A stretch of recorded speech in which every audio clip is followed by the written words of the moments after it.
नमस्ते तु महामाये श्रीपीठे सुरपूजिते शंखचक्र गदा हस्ते महालक्ष्मी नमस्तुते। लक्ष्मी विलास 56 भोग मध्य अन्यतम तथा माँ महालक्ष्मींकर प्रिय भोग। मार्गशीर मास गुरुवार रे एई भोग माँ महालक्ष्मी को अर्पण करी तांकर आशीर्वाद प्राप्त करंतु। नमस्कार, जय जगन्नाथ। मोर चैनल स्प्लेंडेड मम प्रियंका को समस्त को अनेक अनेक स्वागत।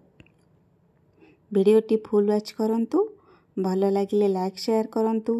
चैनल जदि नुआ अछंती प्लीज सब्सक्राइब करी पाखरे थिबा बेल आइकन को दबांतु, जहा फल मु जेबे भी न्यू वीडियो अपलोड करी सर्वप्रथमे आपण तार नोटिफिकेशन पाई परिवे। इंस्टाग्राम किंबा फेसबुक पेज रे देखुथिले फॉलो निश्चय करंतु। ताहेले चलंतु आरंभ करिबा आजिर रेसिपी। आजिर ये भोग तैयारी करिया पई मु प्रथमे हाफ लीटर क्षीर को नहीं ताको खुआ बनेइची। देखंतु इठी मु ताको लो मीडियम फ्लेम रे ताको फुटेबा को छाड़ीची। प्राय ए प्रोसेस टी आपन को आधा घंटा पाखा पाखी लागी जीवो। जदि आपण मार्केट रो रेडीमेड खुआ आनुचंती ताले आपनकर ए रेसिपी बनेया को 15 मिनिट लागी जीवो। किंतु जदि आपण निजे घरे खुआ बनाउचंती ताले खाली ए खुआ बनैबार प्रोसेसटा आपण को आधा घंटा लागी जीवो। किंतु आमे जेहेतु माँ को एटे भोगटा अर्पण करिबा, मैं घरे शुद्धपूत भाव रे एटा तैयारी कले ही ठीक हबो। देखंतु एटी क्षीरटी फुटी फुटी तार परिमाण कमी कमी आसिलानी, से आपे आपे खुआ को कन्वर्ट होउची। देखंतु एठी ताको बारंबार चलेबा को पड़िबो, कारण जदि आमे हाथ बंद करदबा ता तळु लागि जिबार चांस थाए। सेतमे आमे ताको लगातार चलेबा। एठी देखंतु खुआर स्टार्ट होबा हे गलानी। एठी आस्ते आस्ते सेटा सॉलिड फॉर्म को पळि आसलानी, सेमी सॉलिड को।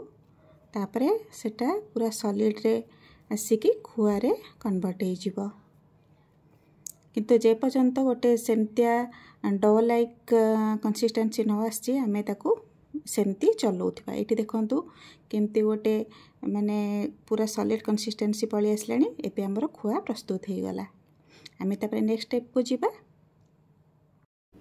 एबे मु गोटे मिक्सिंग बोल नेइची, सेत्रे मु प्रथमे 1 कप आटा नेइची। तापर से जो कप रे मु आटा नेइथली से सेम कप रे मु हाफ कप नडिया कोरा नै जाईची, आउ हाफ टी स्पून लूण देइची। एठी हाफ कप गुड़ मध्य देइची। गोटे कप रो ही आमे मेजरमेंट पई नबा, जोतरे कि हमर मेजरमेंट ठीक रहइबो आउ भोगटी मध्य भल बनिबो।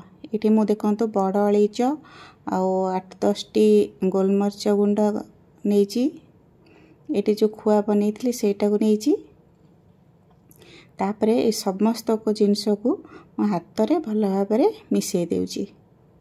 हाथ रे मिसैबा, कारण किछि भी आमे जदि चम्मच की अन्य कोनोसी जिंस व्यवहार करिवा मिसैया पई ताले भल से मिसिबनी। मैं हाथ रे आमे मिसै की तापरे मु देखंतु क्षीर देइची।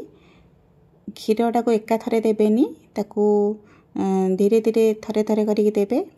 एमती गोटे कंसिस्टेंसी आसीबो जेमती आपण घरे पकोड़ी बनाती सेही टाइप रो कंसिस्टेंसी को आनिबे। एटी देखंतु हमर बैटर मध्ये रेडी हे जाईची। देखंतु तार कंसिस्टेंसी देखंतु। तापरे आमे गोटे पैन ने घी गरम करिवा। एटी जेतु भोग करिवा आमे, तबे मोटा देसी घी रे बनेइची।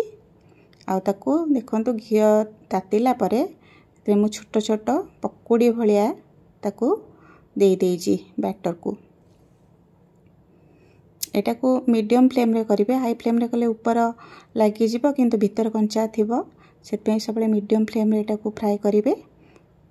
एपट सेपट करी देखंतु मेटी फ्राई करी नै जाउची।